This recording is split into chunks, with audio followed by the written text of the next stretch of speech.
Here we go. What's up, y'all? It's your boy Supreme Car Guy. I'm coming at you with a reaction from your guy Colin Noir.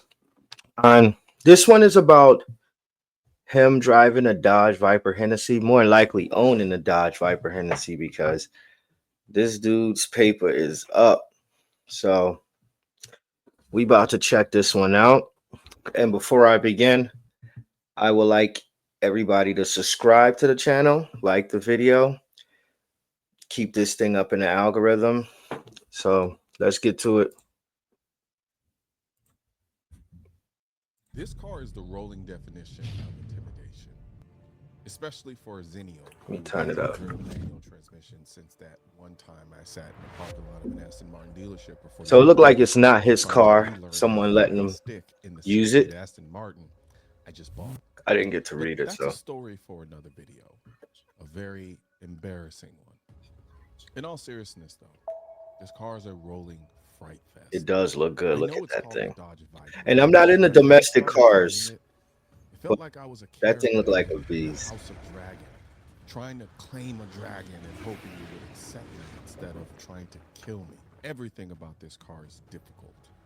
Getting in and out felt like a I just have to add, I'm definitely not a fan of domestic cars at all. I respect them, but I'm not a fan of them. But this thing looks like a beast. It looks really good. It's like the body lines and everything, amazing. So let's continue. mobility drill. The clutch, brake, and accelerator pedal are so incestuously close together. I felt like I was on the wrong side of Pornhub. And the pedals are so offset to the left, you'd think the car was designed by Alexandria Ocasio-Cortez. Oh shit! Ah, Hello, Daddy. Then there's the clutch travel. The clutch travel is so long I felt like I was kicking a hole through space and time every time I changed gears. I'm only 5'9", which meant I had to adjust my seat so close to the steering wheel to engage the clutch properly. I looked like a kid who stole his dad's car. And the shifter?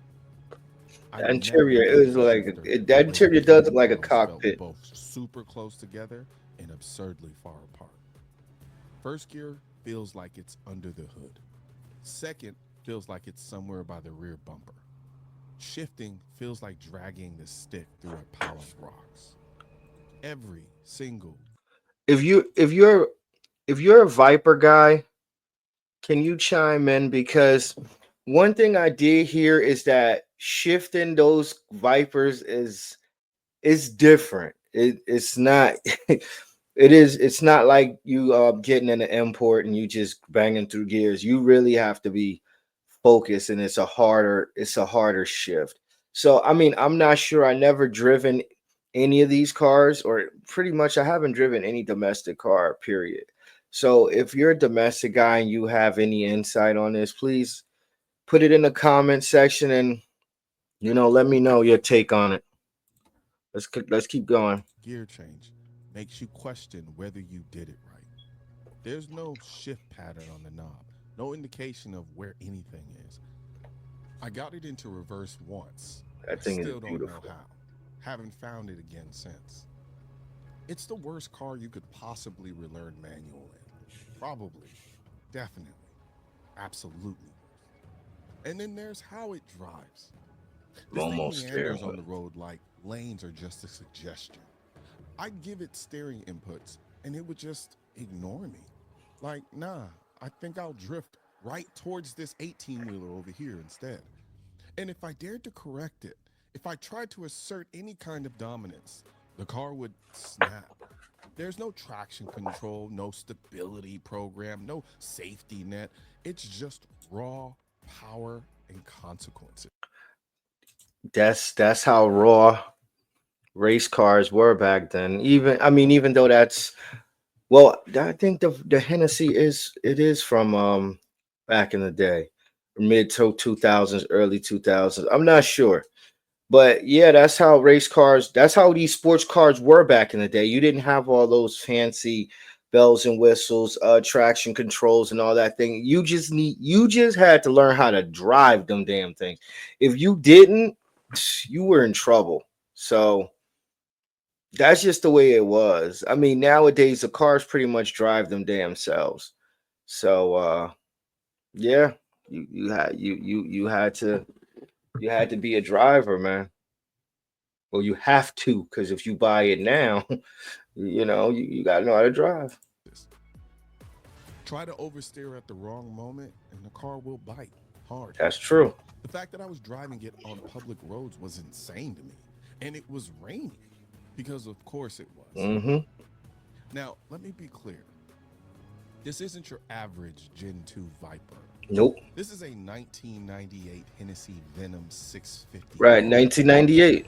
Hennessy took the original 8-liter V10, bored it out to 8.4 liters, dropped in Damn, forged internals, and tuned it to make 650 horsepower and 650 pound-feet of torque. 0 to 60 in about that Chrysler 3.2 300 don't seconds. want none. Top speed, 207 miles per hour. My particular That car, Chrysler when did I'm not want driving, it. full cage, full motion suspension, Giro disc brakes, and the hood, ah man, the hood is a one-of-one prototype.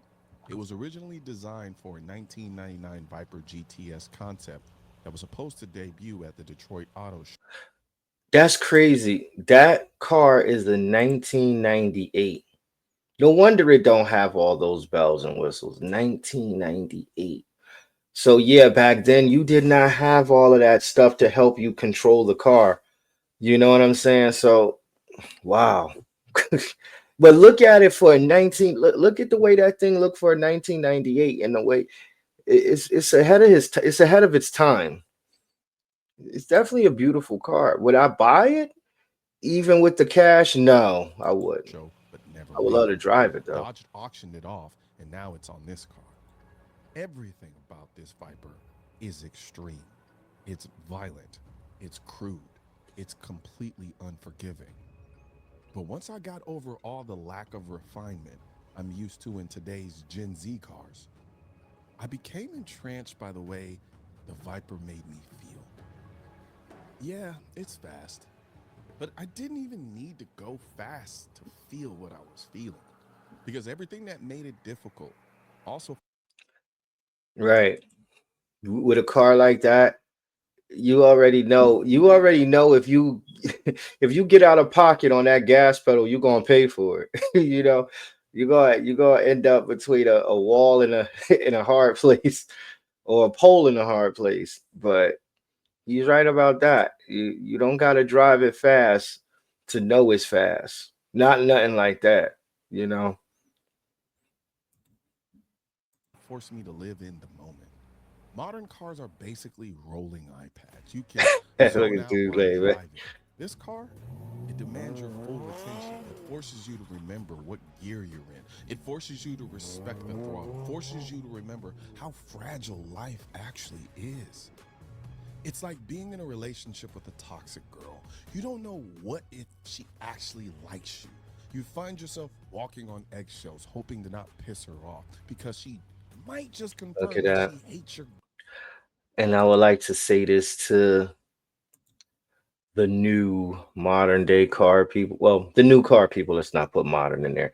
It's nothing like banging gears. I mean, yeah, you could drive your automatic straight, hold the steering wheel, and say, "Oh, I got 900." It's nothing like if you could bang gears in a 5, 6, 700 horsepower car and keep that thing under control. That's skill. There's no skill to just holding a freaking automatic steering wheel and just pressing the gas pedal and going straight. I mean, I respect it if you fast, but in my opinion, it's no skills there really. It's just that's I'm not a domestic guy, but I respect these cars for real. Guts and want you to die. That's what this car feels like. Unstable, unpredictable, but somehow more connected than anything else I've ever driven. And then there's how it looks.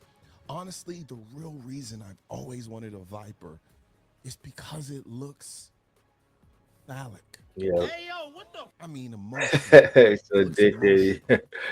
But for real, He ain't this is one dancing of the now. most evocative cars ever made. Every single line is loud, aggressive, and unapologetically American. Sure, it looks a little dated now, but even next to No, hypercars today, it it hangs don't look visually. dated. You It pull up don't- in a Viper and people stare, even if they don't want one. They can't look away. It looks like a Viper, it drives like a dragon, and it wants to kill you, You but right it about that. wants to do it in absolute style. I would like to add, it doesn't look outdated.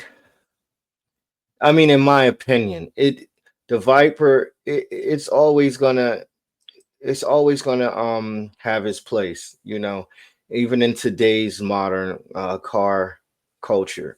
So I mean, like I said, I'm not a guy who would buy one even with the opportunity, but I would love to drive one.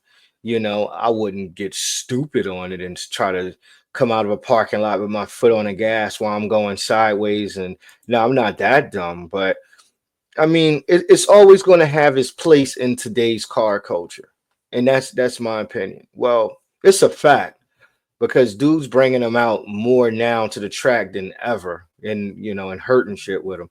So it's always going to have its place, So anyway, I just wanted to do a review to this video, react to this video, but I'm gonna be out and I'm gonna have the comment the sorry the content creators name, and you could watch this video or more videos from this content creator. I'm gonna have all that in the description below, so you can check them out. But anyway, I'm out of here. It's your boy Supreme Car Guy, and I am out. Peace.